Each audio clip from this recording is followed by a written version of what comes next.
Ladies and gentlemen, it is my great honor to welcome the Prime Minister of the State of Israel, Benjamin Netanyahu.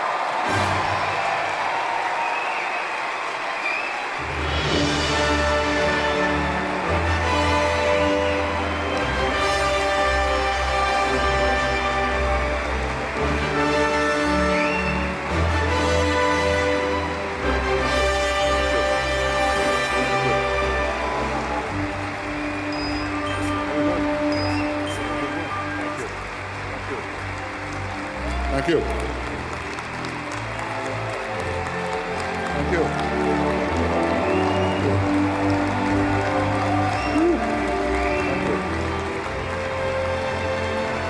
Thank you.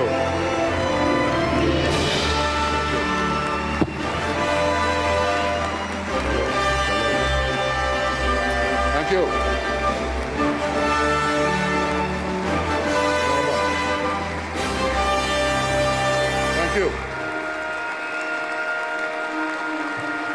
Thank you.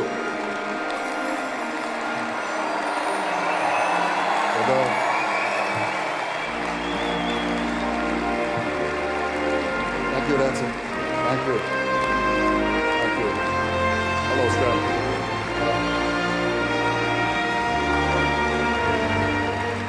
Thank you. Thank you.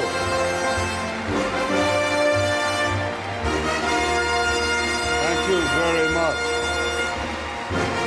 Thank you. Thank you.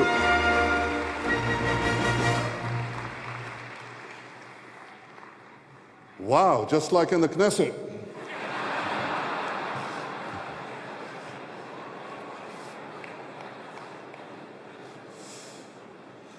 Sarah and I want to thank you for this wonderful reception and this applause that could be heard as far away as Jerusalem.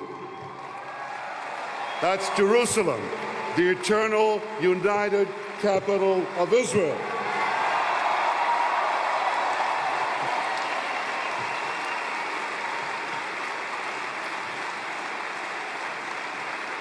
Thank you. Thank you. Thank you, Howard, and thank you, Rosie. Thank you, Michael, and all the leadership of AIPAC. Thank you for everything that you do. Now, I know that more than half of the members of Congress are in attendance here tonight. I deeply appreciate your being here.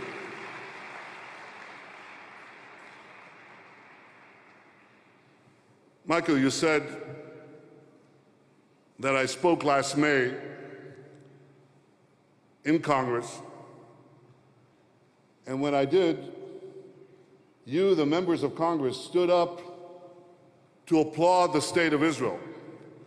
So now I ask, now you can applaud, but now I want a special applause. I want to ask the 13,000 supporters of the State of Israel to stand up and applaud the representatives of the United States for standing up with Israel.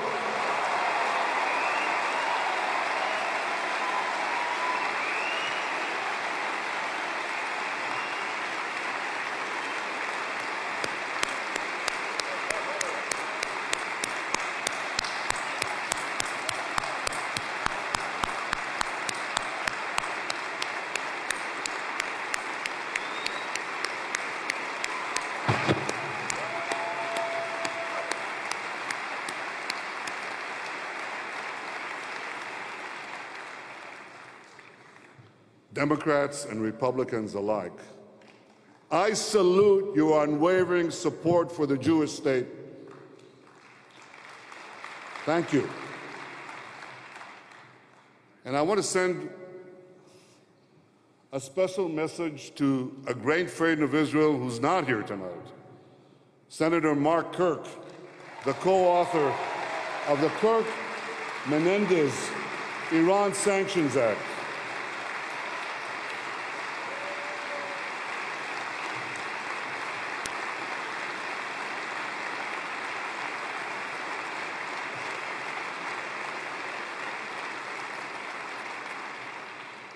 Senator Kirk, I know you're watching us tonight. Please get well soon. America needs you. Israel needs you. I send you best wishes for a speedy recovery.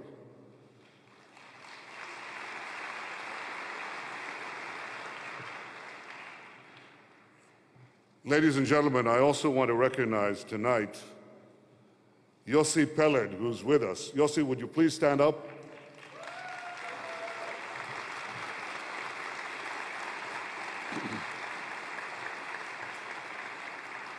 Yossi was born in Belgium. His parents hid him with a Christian family during the Holocaust and World War II. His father and many other members of his family were murdered at Auschwitz. His mother survived the Holocaust, returned to reclaim Yossi, and brought him to Israel.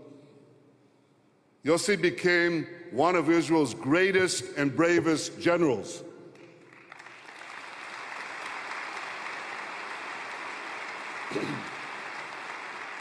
And today he serves as a minister in my cabinet.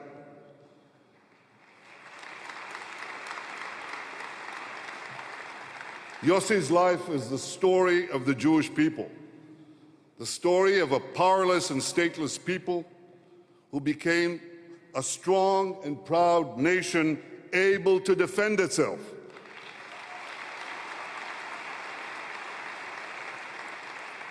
And ladies and gentlemen, Israel must always reserve the right to defend itself.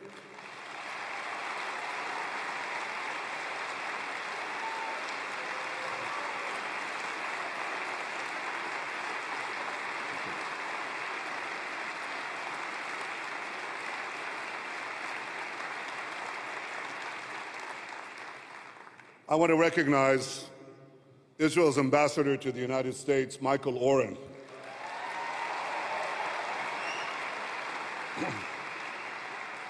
Michael, you're doing an outstanding job, and thank you for everything you're doing for our country, and thank you for everything you're doing for the friendship between Israel and the United States.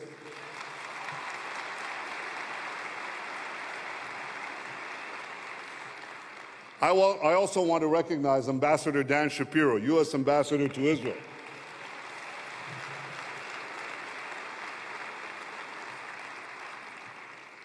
You know, Dan, President Obama was right. Your Hebrew is improving. It's not up to par yet with Michael's English, but it's getting better. You have a way to go.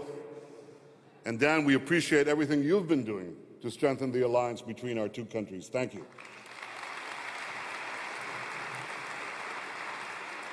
So, are there any students here tonight? A few? A few thousand. Anyone here from Florida? From New York? How about from Wisconsin?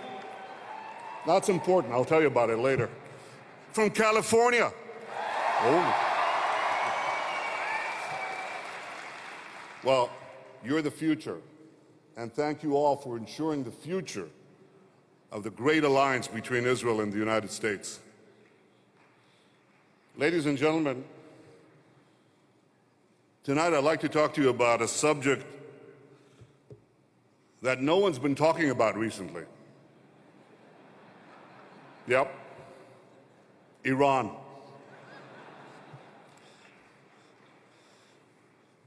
Every day I open the newspapers and I read about all these red lines and timelines. I read about what Israel has supposedly decided to do, or what Israel might do.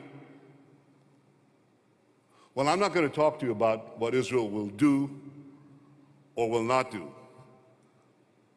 I never talk about that.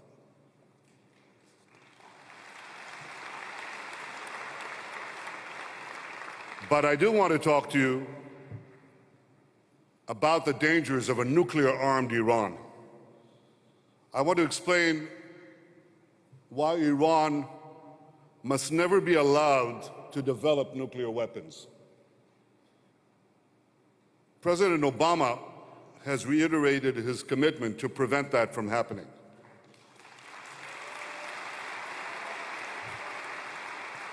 He stated clearly that all options are on the table and that American policy is not containment.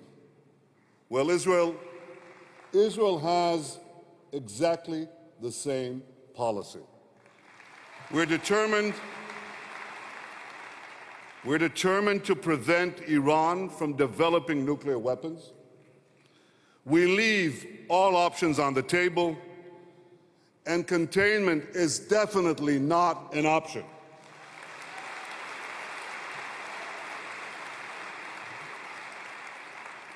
The Jewish state will not allow those who seek our destruction to possess the means to achieve that goal. A nuclear-armed Iran must be stopped.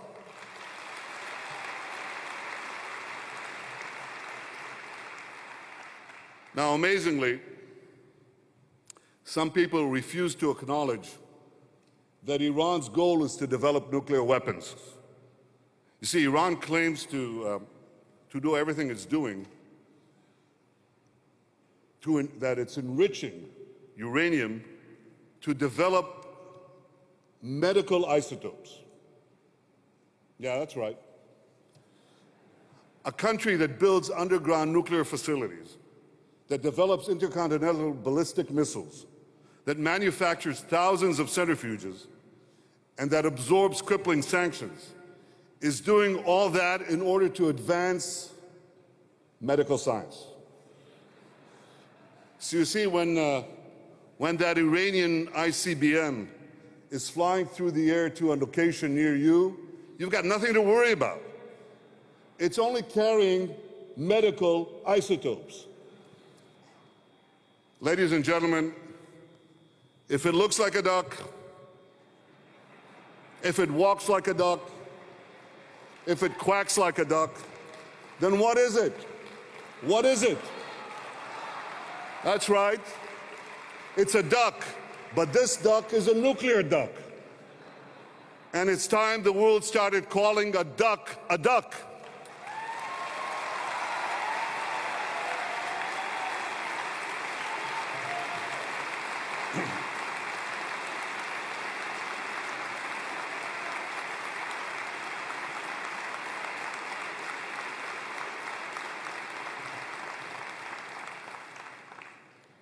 Fortunately, President Obama and most world leaders understand that Iran's goal, well, they understand that the claim that Iran's goal is not to develop nuclear weapons is simply ridiculous. Yet, incredibly, some are prepared to accept an idea only slightly less preposterous: that we should accept a world in which the Ayatollahs have atomic bombs. Well, sure, they say, Iran is cruel, but it's not crazy. It's detestable, but it's deterrable. My friends, responsible leaders should not bet the security of their countries on the belief that the world's most dangerous regimes won't use the world's most dangerous weapons.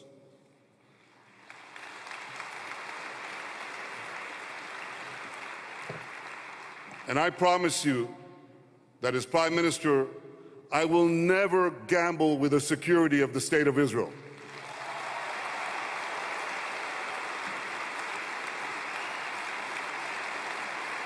Thank you.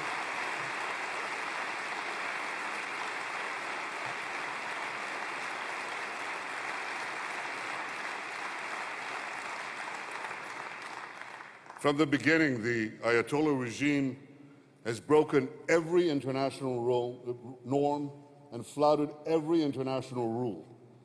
It seized embassies, it has targeted diplomats, it sent its own children through minefields, it hangs gays, it stones women, it supports Assad's brutal slaughter of the Syrian people. It is the world's foremost sponsor of terrorism.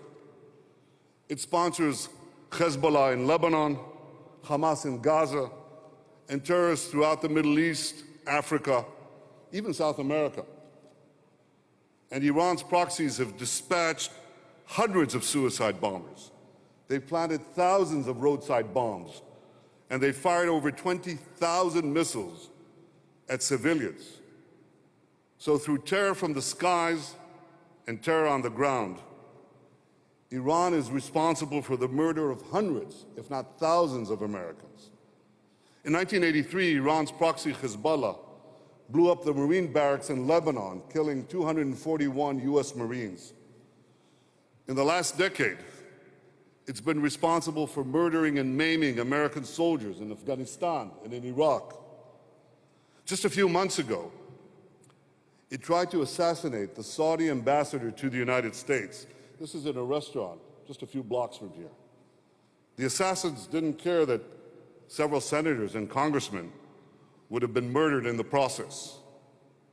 Iran accuses, this is real chutzpah, Iran accuses the American government of orchestrating 9/11. And that's as brazen as denying the Holocaust, which they do. And Iran calls for Israel's destruction, and they work for this destruction. They work for this every day, each day, relentlessly. Now, I say all that to make one point clear. This is how Iran behaves today without nuclear weapons. Think of how they'll behave tomorrow with nuclear weapons. Iran will be even more reckless and a lot more dangerous. Now, there's been plenty of talk recently about the cost of stopping Iran. I think it's time we started talking about the cost of not stopping Iran.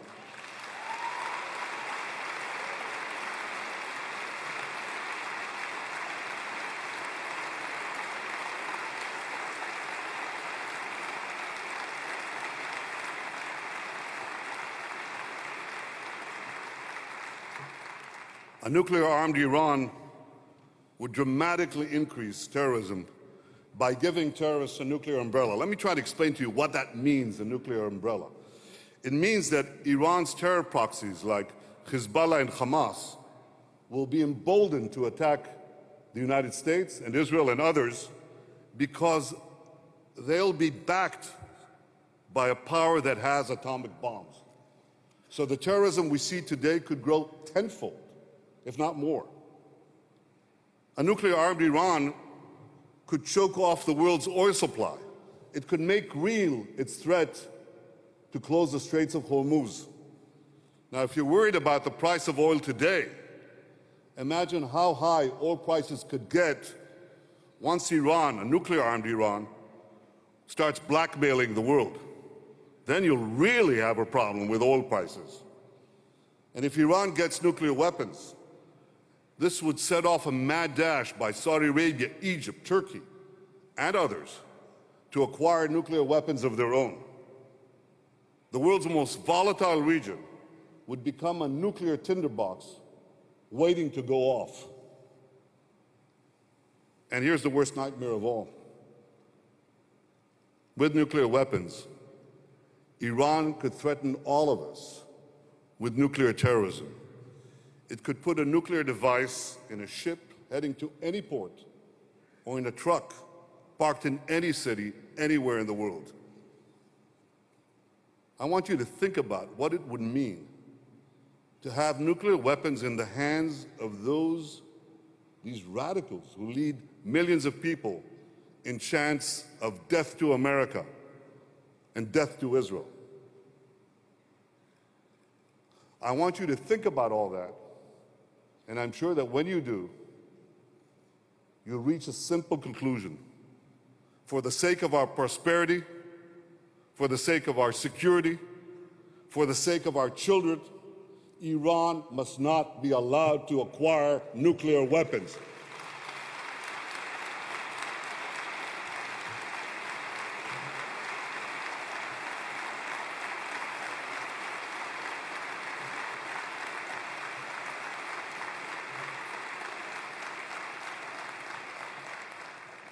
Now, of course,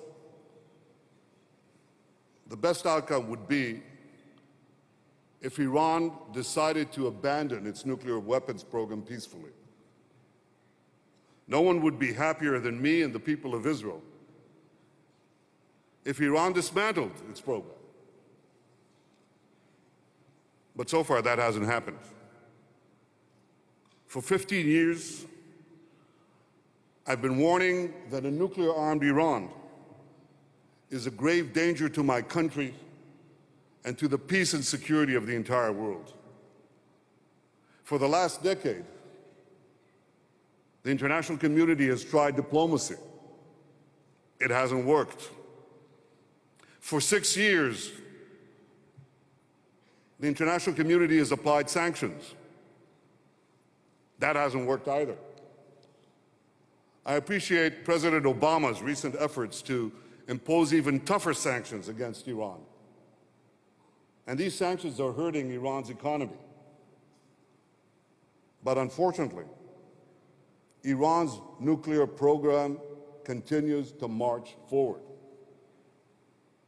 My friends, Israel has waited, patiently waited, for the international community to resolve this issue.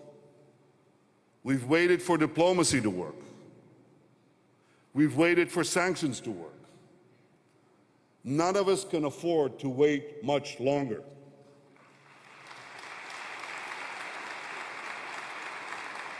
As Prime Minister of Israel, I will never let my people live in the shadow of annihilation.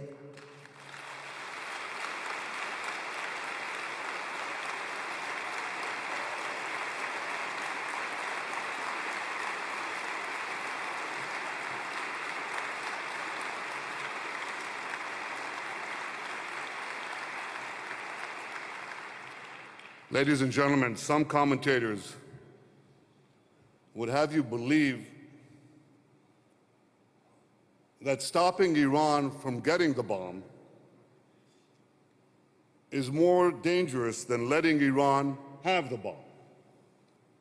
They say that a military confrontation with Iran would undermine the efforts already underway, that it would be ineffective, and that it would provoke an even more vindictive response by Iran. I've heard these arguments before. In fact, I've read them before. In my desk, I have copies of an exchange of letters between the World Jewish Congress and the U.S. War Department. Here are the letters. The year was 1944. The World Jewish Congress implored the American government to bomb Auschwitz. The reply came 5 days later. I want to read it to you. Quote, "Such an operation could be executed only by diverting considerable air support essential to the success of our forces elsewhere. And in any case, it would be of such doubtful efficacy that it would not warrant the use of our resources." And my friends, here's the most remarkable sentence of all. And I quote, "Such an effort might provoke even more vindictive action by the Germans." Think about that.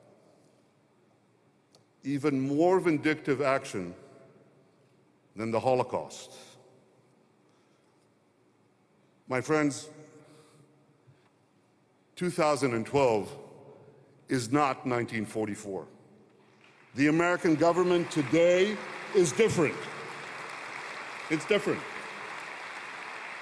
You heard that in President Obama's speech yesterday. But here's my point. The Jewish people are also different. Today we have a state of our own. and the purpose of the Jewish state is to defend Jewish lives and to secure the Jewish future.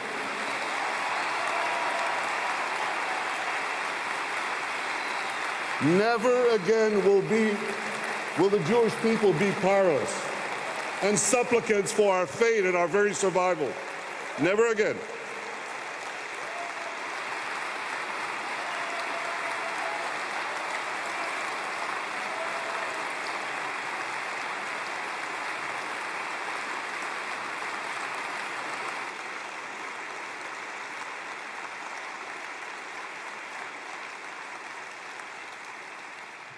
That is why Israel must always have the ability to defend itself by itself against any threats. My friends, we deeply appreciate the great alliance between our two countries. But when it comes to Israel's survival, we must always remain the masters of our fate.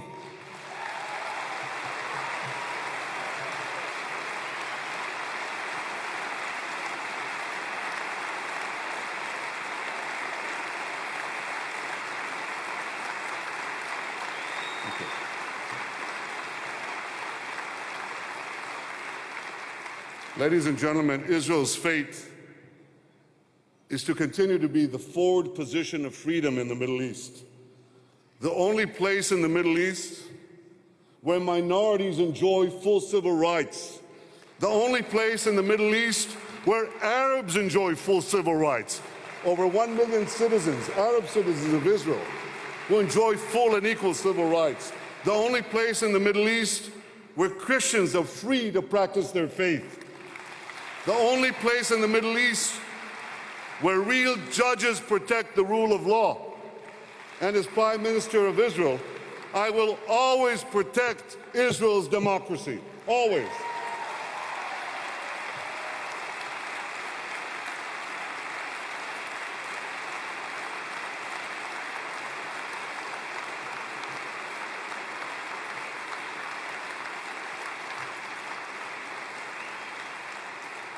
And most especially, I will never tolerate any discrimination against women.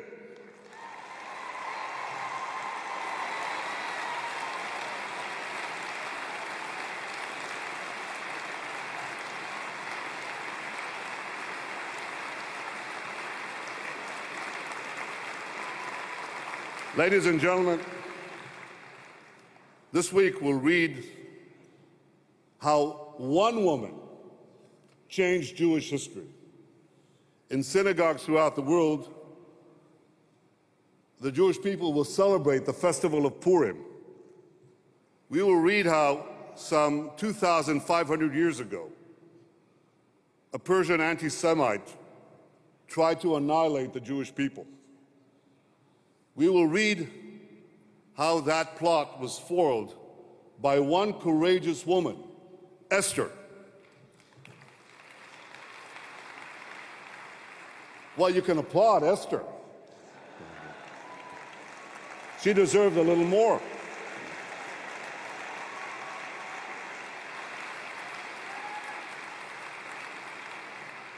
My friends, in every generation, there are those who wish to destroy the Jewish people.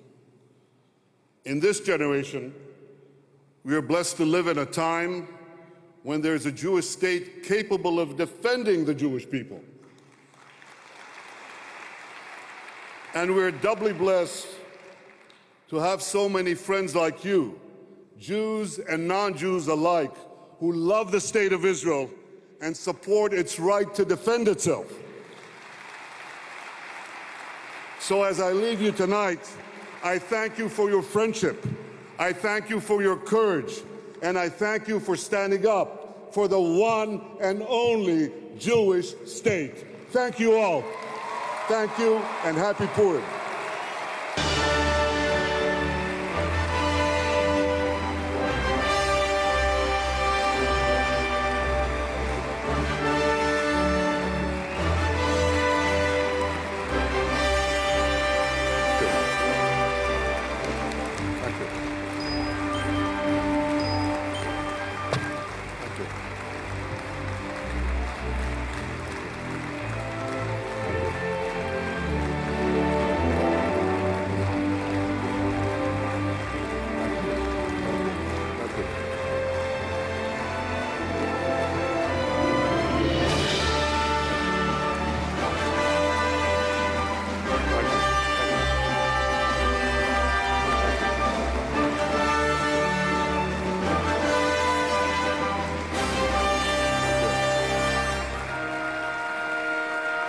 you.